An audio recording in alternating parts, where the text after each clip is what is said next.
Hello guys, today we are discussing an important topic of HTML5 named pseudo classes and pseudo elements. Pseudo classes and elements also are part of advanced CSS3 topic. So let's start with the difference between these two topics. First, pseudo classes. Pseudo classes allows you to style the dynamic states of the element such as hover, active and the focus states, which we cannot target by the use of selectors like id and classes. This is the syntax of pseudo classes. Here, first we use selector, then we use a single colon and the name of the pseudo class and the CSS property we have to apply. Just keep in mind there is only a single colon that we can use with the pseudo classes. On the other hand, pseudo elements effectively create new elements that are not specified in the Markov of the document and can be manipulated much like a regular elements. The syntax is selector double colon the name of the pseudo elements and the CSS property. Here we use double colons. Now I will also show you what are the different pseudo classes available in HTML5 and the pseudo elements. First, we have dynamic pseudo classes such as link, visited, hover, active, focus. These are also known as anchor pseudo classes because these apply to the anchor elements. Similarly, we have UI element state pseudo classes such as enable, disabled, checked. We also have some structural pseudo classes like first child, nth last child, nth of type, last child, first child, last of type. In order to target the child elements, we use pseudo classes. We also have some pseudo elements like before, after, first letter, and first line. Now we are discussing these pseudo classes and pseudo elements in detail. First, let's start with anchor pseudo classes. Anchor pseudo classes allows you to style the unvisited link different from the visited one. The most common one is styling technique is to remove the underlines from the visited link. Like we want to change the color of the link. The default color is blue, but we can change it to some other color. Similarly, we can also remove the line from the visited link. Some pseudo classes are dynamic. They are applied as a result of user interactions, like when we hover or when we focus the link. Now I'm showing the anchor pseudo classes. Here I use a colon, single colon for pseudo class. I'm applied the pseudo class on anchor tag, change the default color of the anchor to blue violet. The default color is blue, but I'm changing it to the blue violet. Similarly, I change the visited color to orange, active color to deep pink, and the focus color is to teal. I also add some hover effect using the hover pseudo class. Here the link color is blue violet. When we focus on it, it changes to teal color. To focus the anchor, we use the keyboard tab key. Similarly, when we hover it, the style again changes. Now let's discuss input related pseudo class. Here we use focus to focus our UI element. So here I'm focus this element. So when the element is focus, the styling of the input element change. Here we add enable and disable pseudo class. So enable and disable pseudo class will change the style of the buttons when the buttons attribute is either enabled or disabled. Here's the button disable pseudo class I'm using. button enable pseudo class I'm using here. When the button having the disable attribute, so accordingly the pseudo class will apply on the disable button and change their styling. So here I'm using the required pseudo selector. The required pseudo selector will work if there is an input element and the input element having the required attribute, means the form cannot be submitted until this required field will be entered by the user. So in order to style this required attribute, we use required pseudo selector. Similarly, I also have checked pseudo class. It means when the input element is checked, the pseudo class styles applied to these elements. Okay. Lastly, we have the lang pseudo class, which applies to the lang attribute of a paragraph.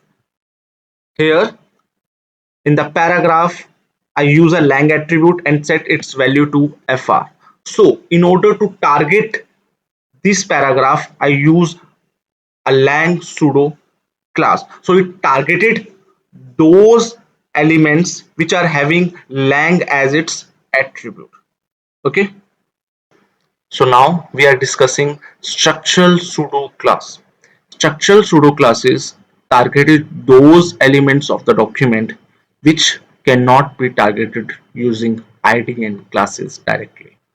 So here we have a list of items. Now I'm targeting these list of items via using structural pseudo classes. Here I'm using nth child pseudo class. So in order to target any of the element, we use nth child. Suppose I want to target the fifth element in a document tree, so I can use nth child 5. So when I enter the number 5, it will target the fifth element of the document. So in order to target the childs, we use nth child pseudo class. Suppose you want to target the eighth element, so I enter eighth number. So number represent the position of the element you want to target.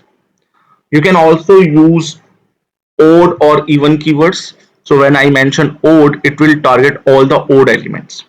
Similarly, when we use even keyword, it will target the even positions element. Okay.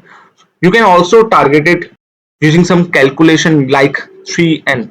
So it will target all the third elements in the list. So it will target third element and then sixth element and the ninth element. Similarly, if you add 2n, then it will target second element, fourth element, sixth, 8 and 10 in a row.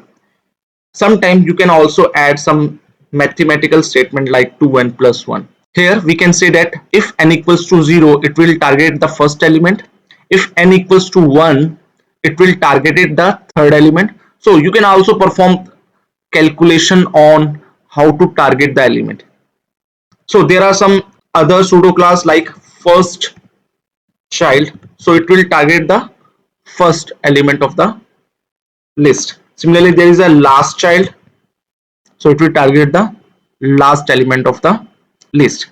There are some other pseudo classes as nth of type. In order to explain nth of type, let's take to you another example. This div have a number of childs. Okay, so if you targeted using nth child, so it will target any of the child. Like if you target only the paragraph child, so you have to write like this. Example is the selector. So P is the type where you want to target. So nth of type odd. So it will target all the paragraphs having odd position. Nth of type works on type also. Okay. Now only child or only of type pseudo class will be applied to the those elements which are having only single child. Here this P is the only child of this div, and there are lot of p's, means there are lot of elements of this class, but here p is a single child. So When we apply P only child, then the color of this paragraph will be changed. Okay.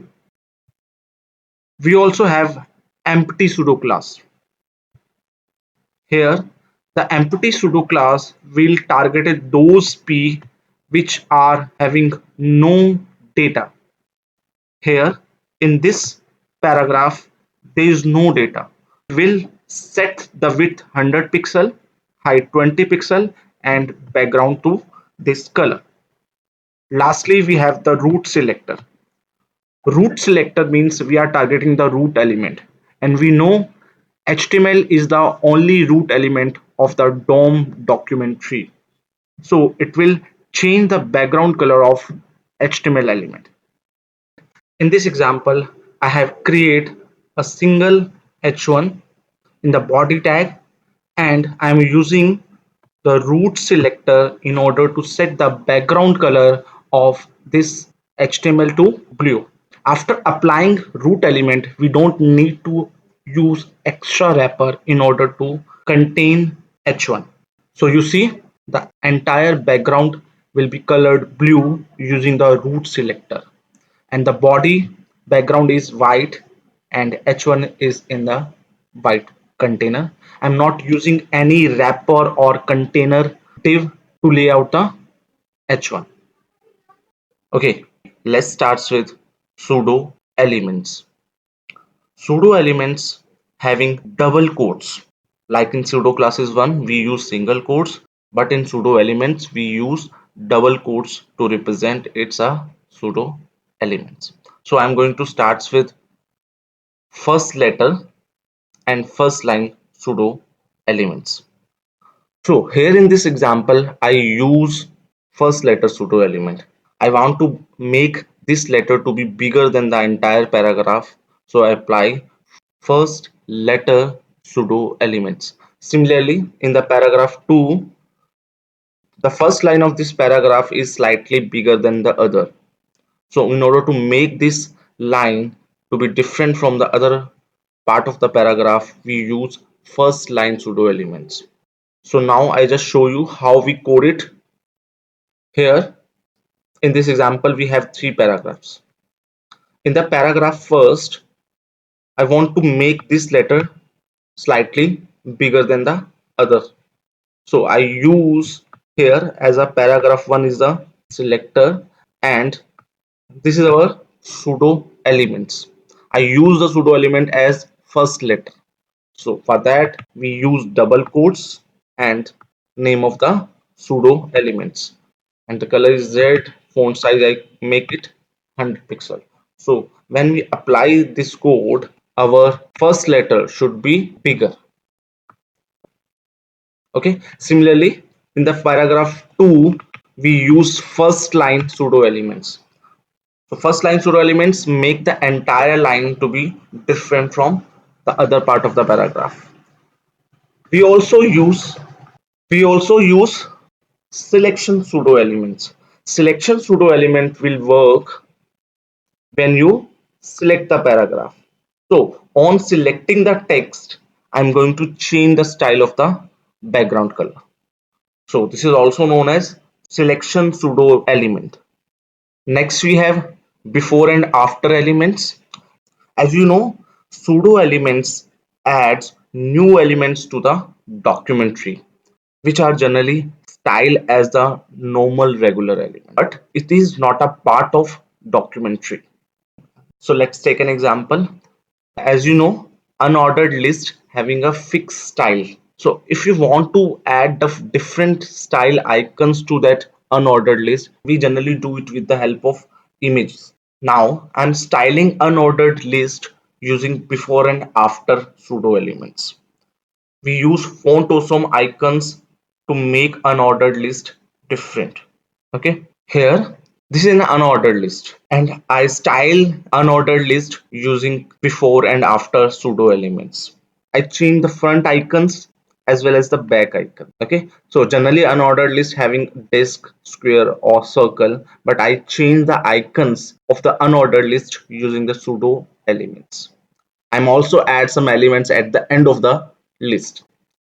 Okay, how we can do it? Let's see the code.